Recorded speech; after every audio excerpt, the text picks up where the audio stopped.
গাড়ি অ্যানিমেশন গুলো শেষ হয়েছে, এটা মানতে হবে। As you can see, Pritam হাসানের ভয়েস। আমি এখনো এখানে আছি। I think you're in danger. আমি তোমাকে কিছু জেফারের ভয়েস। স্পেশালি এই সিনটা তো আমার কাছে ভাই বেশি খারাপ লাগছে। আপনার 3D যে অ্যানিমেশন গুলো আছে ওগুলো তো অ্যানিমে ফিল দিতেছে, বাট 2D অ্যানিমেশন গুলো কেন যেন। তো কি অবস্থা সবার? ডেড এন্ডের কথা আশা করি তোমাদের মনে আছে, যেটা নিয়ে আমি অলরেডি 2টা ভিডিও বানিয়ে রেখেছি। যারা জানো না ডেড এন্ড কি, ডেড এন্ড হচ্ছে বাংলাদেশের সর্বপ্রথম অ্যানিমে স্টাইলে অ্যানিমেটেড মুভি, যেটা রিলিজ হবে সিনেমা হলে। অবভিয়াসলি এটা মাল্টিপ্লেক্সই হবে, কারণ সিঙ্গেল স্ক্রিনে অডিয়েন্সরা তো এটাকে কার্টুনই বলবে। তো গত 15 তারিখ ডেড এন্ডের ট্রেলার আসছে। ইয়াপ, আমি বিজি ছিলাম যার কারণে আমি এতদিন দেখতে পারিনি, বাট আজকে সুযোগ হয়েছে যার কারণে ভাবতাছি তোমাদের সঙ্গেই দেখি। তো এটা হচ্ছে কি আমার ডেড এন্ড নিয়ে 3 নাম্বার ভিডিও, যেখানে আজ পর্যন্ত আমি সানসেট স্টুডিওর সঙ্গে কন্ট্রাক্ট করতে পারি নাই। ইনফ্যাক্ট সানসেট স্টুডিও আমার আদৌ চেনেও কিনা আমি জানি না। তো এটা হচ্ছে অফিসিয়াল টিজার ট্রেলার দুইটাই আছে ওয়ার্ডে, কিন্তু এখন এটাকে টিজার বলবো নাকি ট্রেলার বলবো আমি জানি না, বাট ট্রেলারই বলি আপাতত। তো এখানে আমরা কিছু ইন্টারেস্টিং নাম দেখতে পাচ্ছি, যেমন প্রীতম হাসান, জেফার রহমান, খাইরুল বাশার, ইফতেখার, রাফসান, মানে রাফসান দা ছোট ভাই। শেষ হয়েছে অ্যানিমেশনটা, শেষ হয়েছে, দেখতে তো ভালোই লাগতেছে। গাড়ি অ্যানিমেশন গুলো শেষ হয়েছে, এটা মানতে হবে।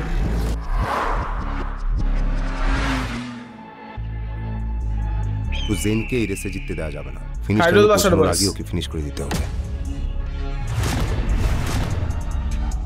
As you can see, Pritam হাসানের ভয়েস। আমি এখনো এখানে আছি।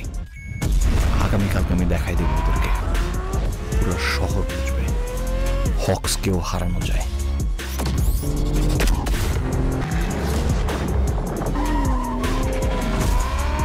আচ্ছা, আমি যে জিনিসটা একটু নোটিস করছি, মানে গাড়ির যে অ্যানিমেশন গুলো ওগুলো তো 3D অ্যানিমেশন, তো 3D অ্যানিমেশন গুলা ভালো হয়েছে, বাট 2D অ্যানিমেশনে মেবি মনে একটু গন্ডগোল আসছে। তারপর দেখি পুরাটা। I think you're in danger. আমি তোমাকে কিছু জেফারের ভয়েস। আমার অনেক চিন্তা হয়। আরে ইয়া এর বা ওনার পুরো নামটা আমার মনে পড়তেছে না, বাট ওনার নাম হচ্ছে বাবু, ওনার ভয়েস।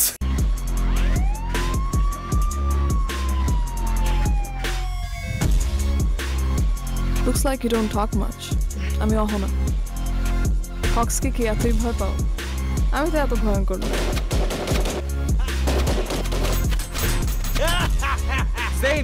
তাড়াতাড়ি 2D অ্যানিমেশনে একটু গন্ডগোল আছে, মানে অতটা স্মুথ লাগতেছে না। ওরা তো আমারে মাইরে ফেলবে ভাই।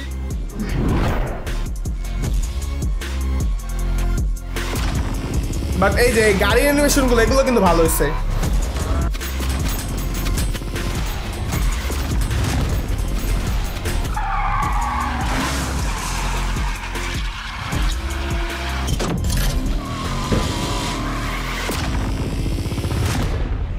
Dead and